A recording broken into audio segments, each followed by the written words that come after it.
Hello, children. I'm back again. I hope you're looking forward to listening to a story. Well, I was really looking forward to seeing you and reading this out to you. I love this story.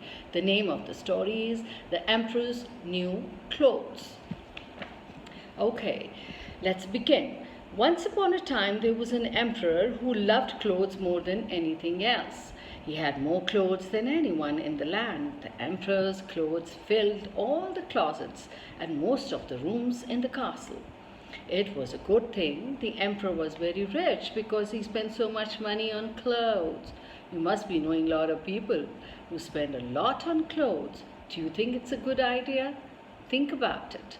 The emperor selected only the finest, most comfortable fabrics, and he hired the best tailors to work for him.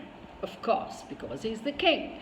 The emperor also spent a lot of money on mirrors. Why do you think he spent so much money on mirrors? Because he loved to dress up in fancy clothes and look at himself. He thought he looked quite dashing, and so he was mostly spending his free time looking at himself. Where? In the mirrors. Isn't it strange for the emperor? Shouldn't he be doing something else instead? I'm sure you know that. The emperor's pride was well known throughout the kingdom. Everyone thought he was quite silly to spend so much time in front of his mirrors. They made jokes behind him. I'm not surprised. The emperor is back, but no one ever said anything directly to his face. They did not want to make the emperor angry because he was, after all, the ruler of the land. Word of the silly emperor, who loved fine clothes, reached two thieves in a faraway land. Now they were very smart, but evil smart. Instead of making jokes about him, the thieves thought of a way that they could use the emperor's pride and his weakness to make themselves rich. The thieves dressed up as traveling tailors and made the long journey to the emperor's place. They told the palace guards that they had the most wonderful fabric in all of the world, and they asked for permission to show in to the emperor. Of course, the guards let them into the palace. The sneaky thieves presented themselves to the emperor and his wife. They explained that the fabric was not only wonderful, but magical too. Now look at how clever they are. They said, but only the wisest people in the land will see this fabric. They said, and it will be invisible to fools and to those who are unfit for their office. When the thieves opened the bags, the emperor squinted his eyes. He saw nothing at all in their hands. Why must I be a fool? He was shocked. He thought too much of himself.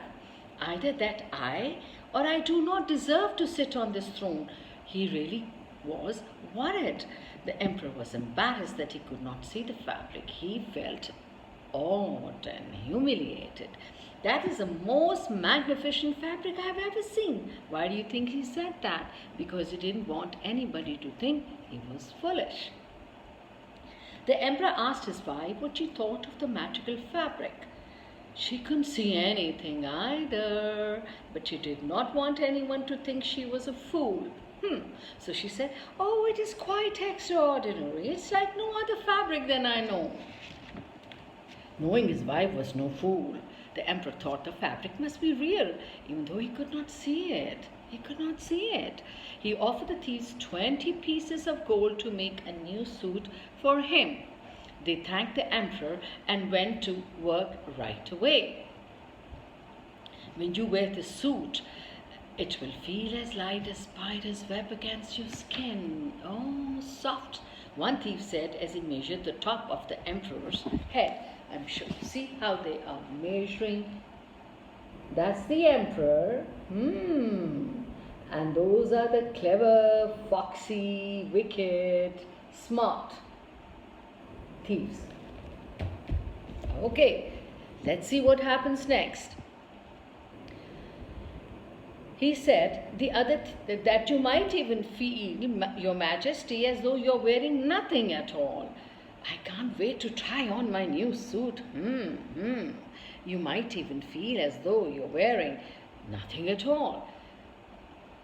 It really sounds like it's most wonderful fabric in the world. The thief smiled slyly. And winked at each other, Behind their emperor's back, they had finished sizing him up. They went. After a few days, the royal minister went to see how the new suit was coming along. He was going to tell the tailors to work as quickly as possible because the emperor was getting super anxious. Even the minister was shocked. He was stunned. He couldn't see anything. But he saw them cutting away at the air with their scissors, and they were stitching up fabric that wasn't there. It is possible that I am a fool. So he is befooled. He is tricked by their trick. Seeing the minister, one of the thieves said, "Please tell the emperor that his suit will be ready soon. And please order some food for us because we are very hungry. We have been working all night long." That must be true, the minister thought. Then he served them heaps of delicious food. And what are your favorite foods? You can always message me. Finally, the thieves brought the emperor his new suit. He put it on slowly, being careful not to snag the fine stitching. Then he strutted towards the room. He had never felt so dashing. "This is truly the finest suit I have ever had," the emperor said to the royal minister. "Just a minute. Yeah. Tell me, what do you think?" "If you're happy, then I'm happy," said the royal minister, who was truly anything but happy. In his eyes, the emperor was standing in his underwear and admiring a new suit that wasn't even there. See? What a funny fellow he is. He's looking at, do you see the mirror? And this is the king, and the minister is shocked, right? Okay. Everyone in the kingdom was excited about the parade. Which parade? That he asked the royal, because the king had asked the royal minister to call for a royal parade the next day. He wanted to show off his clothes, like you dress up and you want everybody to give you a compliment. So he felt the same. They had heard all the stories of the emperor's clothes, but now they wanted to see the new magical fabric.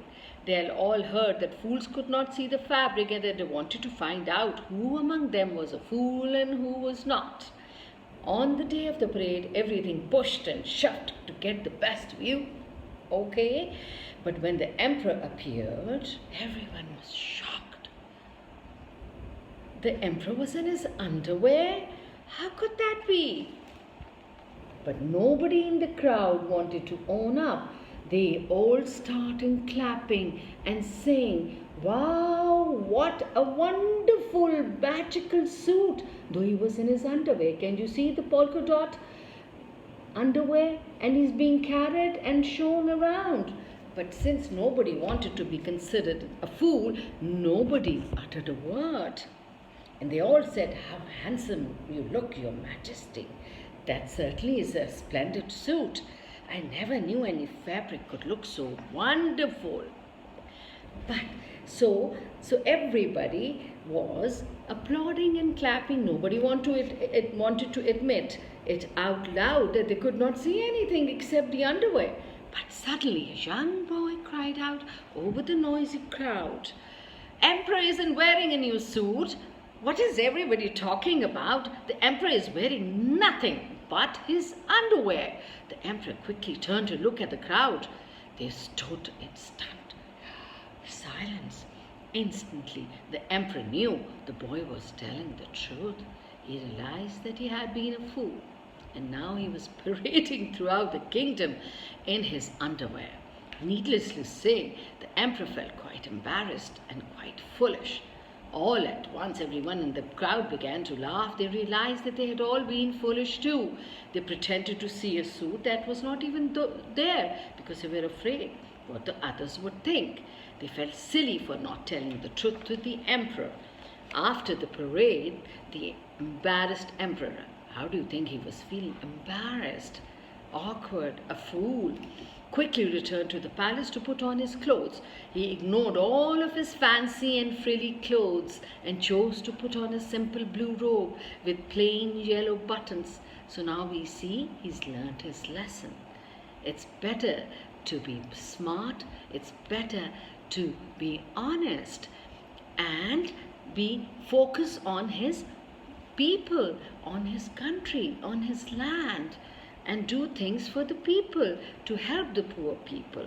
Ah, that's better, the emperor said as he slipped on the robe. I was beginning to get a chill from my new magical suit. For the first time, the emperor left his room without looking in the mirror. First time. Then he invited the honest young boy to speak with him in his court.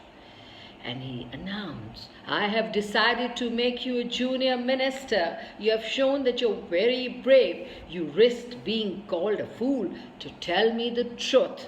The emperor said, you will always be one of my most trusted friends. Thank you, the boy said. I'll always be honest with you, even if you don't like what I have to say. I'm counting on it, said the emperor. And the story ends.